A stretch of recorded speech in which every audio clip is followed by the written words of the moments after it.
आखिरी सवाल जॉन, बताइएगा कि ईरान की रीजनल प्रॉक्सीज और मिलिट्री कैपेबिलिटीज जो हैं वो अमेरिका के रिस्क कैलकुलस में किस तरह फिगर आउट होती हैं आपके नज़दीक? क्योंकि ईरानी मिसाइल आर्सेनल और नेटवर्क जो है रीजनल एलाइज का, वो यकीनन मामलात को मजीद कॉम्प्लिकेट कर सकता है टुवर्ड्स अ डायरेक्ट कॉन्फ्रंटेशन।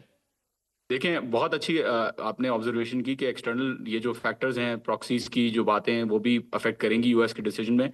12 दिन की जंग तभी हुई थी जब हिजबुल्ला और सीरिया, ये सारे प्रॉब्लम्स यूएस के लिए रिजॉल्व हो गए थे। बहरहाल यमन जो है वो एक स्ट्रांग प्लेयर है, और उसमें भी कोई जंग के दौरान कोई खास आई डोंट थिंक यमन की तरफ से सपोर्ट ली थी ईरान ने। डोमेस्टिकली भी ईरान इतना केपेबल है कि वो सिग्निफिकेंट डैमेज कर सकता है इसराइल को और अमेरिकन इंटरेस्ट को in the reason.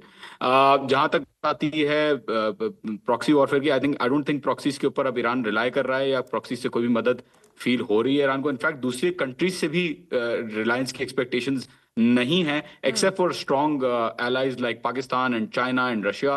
But even then Iran wants to deal with it domestically, और खुद ही वो नेशनली उसको डील करने की कोशिश करेंगे।